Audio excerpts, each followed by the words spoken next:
com vocês? Hoje eu vim falar um pouquinho sobre como eu trabalhei consciência negra, né? Que vai ser comemorada amanhã, dia 20, nas escolas em que eu trabalho. Quando como eu sou contratada, eu pego os contratos e esse especificamente que eu estou, ele está se renovando aos poucos, né? Então eu comecei tem mais ou menos uns 2 meses nessa escola e ele foi se renovando. Era para um mês, depois se renovou para mais um e eu acredito que vai renovar até o final do ano. Então fazer a leitura de um livro grande fica complicado, porque como eu não sei se eu vou estar lá para continuar o projeto de leitura, aí eu acabo não tendo como pegar um livro grande. Então às vezes eu pego uma biografia de algum autor, um poema, um conto, que são textinhos menores, né? Nessa semana e na semana passada, e até ao longo do ano dá para ir fazendo muitos trabalhos, mas especificamente semana passada nessa, eu trabalhei com a Carolina Maria de Jesus, né? E aí eu levei aqui o folder que tem a biografia dela, algumas perguntas, nós falamos sobre ela. Mostrei para eles, inclusive, o livro que ela escreveu, que é o livro mais famoso dela e que eu já li também.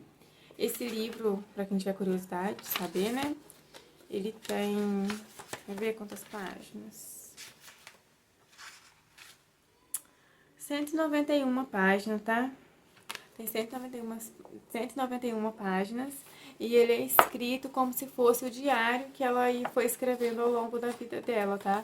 Quando ela morava numa comunidade em São Paulo. Ela lançou esse livro no ano de 1960, mas ela nasceu em 1914 aqui em Minas Gerais, depois se mudou para São Paulo.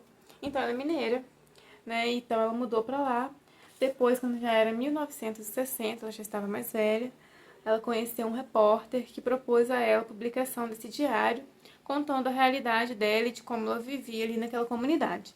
Ela aceitou, mas foi bem burocrático e foi até difícil assim o aceite da sociedade e da editora na época de publicar o livro. Não sei se já era uma tratativa com a editora especificamente que lançou o livro, acho que provavelmente não, mas esse jornalista ajudou ela a estar publicando o livro. O livro Quarto de Despejo conta a realidade dela naquela comunidade, de como era a casa dela, de como era o trabalho dela, de como era a criação dos filhos e os problemas que ela vivia no dia a dia. Algumas das coisas pelas quais ela passou ali foi a miséria, o preconceito, a fome, a vergonha, muitas vezes, de não ter condições de mudar aquela situação. A gente vê que ela queria o tempo todo sair dali, mas ela não conseguia. E sempre que a gente pensava que ia melhorar e acontecia uma coisa e tirava aquela esperança dela. É um livro que eu considerei bem triste de se ler. É uma história muito difícil. E saber que ela saiu um pouco dessa realidade, já mais velha, né? Mas que ela saiu logo depois da publicação desse livro, dá um quentinho no coração, né? Na escola também eu trabalhei com o Seu Jorge. Aí passei uma biografia do Seu Jorge e levei algumas músicas dele. Eu trabalhei mais especificamente essa música que eu levei impressa para eles, né? Para poderem acompanhar a letra e ter a letra. Mas eu também coloquei na caixinha de som tocando, né? Mas como não podia colocar muito alto para não atrapalhar as demais salas, eu coloco mais baixo e tendo a letra, eles vão acompanhando que dá para entender tudo direitinho.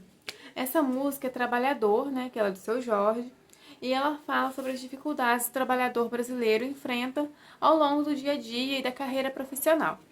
Fala sobre a questão de ter gari formado engenheiro por aí. Claro que é também uma forma de rimar ali na música, a gente sabe disso. Mas a gente também sabe que é uma realidade que você pode sim concluir uma faculdade e não conseguir ali imediatamente um trabalho naquela área. Isso pode vir a acontecer com qualquer pessoa.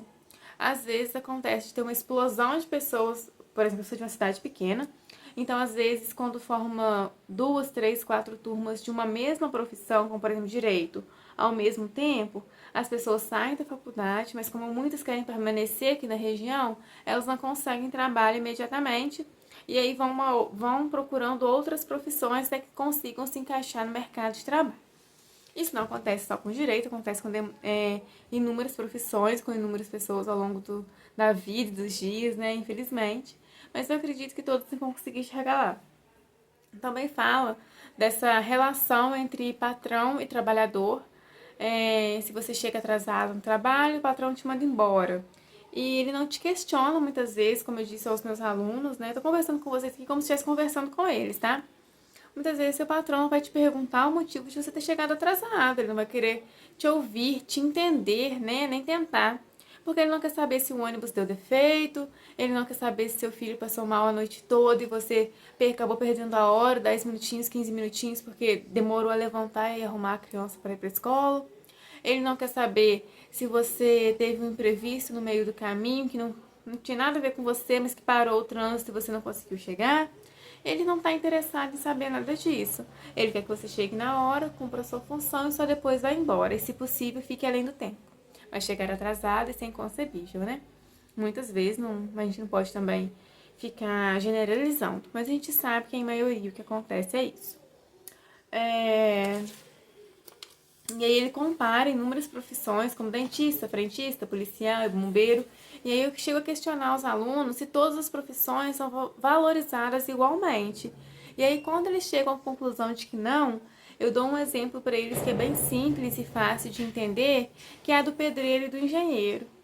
Os dois são importantíssimos para se construir uma casa, um prédio, porque não dá para construir sem nenhum nem outro. Agora, por que o pedreiro ganha tão menos que o engenheiro?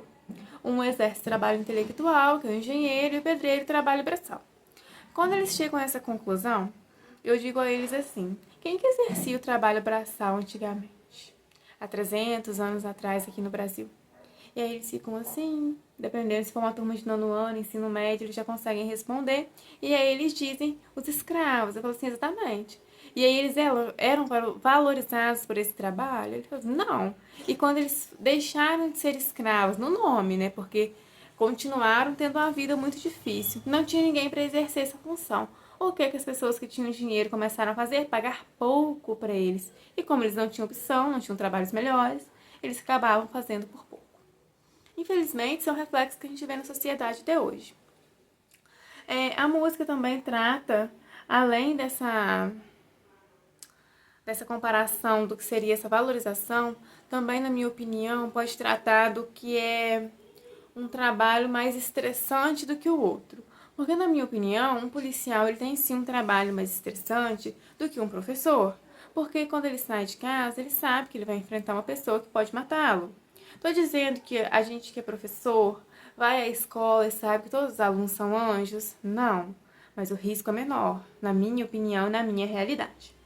Sei que às vezes, na realidade, algumas pessoas que trabalham em algumas localidades mais violentas, isso pode ser diferente, mas na minha realidade é assim que eu ainda vejo. Alguns livros que... Um outro livro, né, que eu tenho aqui que daria para ser trabalhado com mais facilidade dentro de sala de aula, porque o quarto de despejo, para você trabalhar com ele, você, além de uma biografia e contar um resuminho do livro, você ter para ler mesmo, né, tudo com uma turma, a gente teria que dedicar aí um mês ou mais de uma aula por semana, ou de 10, 15 minutos por aula todos os dias, para conseguir fazer a leitura completa do livro. E aí, ao final, se faria esses trabalhos. Mas, por exemplo, no meu caso, isso é difícil porque eu sou contratada. Mas tem o da Conceição Evaristo, que é Olhos d'Água. Esse livro aqui. Ele é um livro que ele é cheio de contos, né? Histórias, pequenas histórias. Quando a gente vê aqui o livro da Conceição Evaristo, o primeiro texto que vem aqui é o que dá nome ao livro. E quando ela fala olhos d'água é porque ela se questiona da cor dos olhos da mãe dela. E é da mãe da personagem, no caso, né? Não sei se é realmente a mãe dela quem ela cita aqui.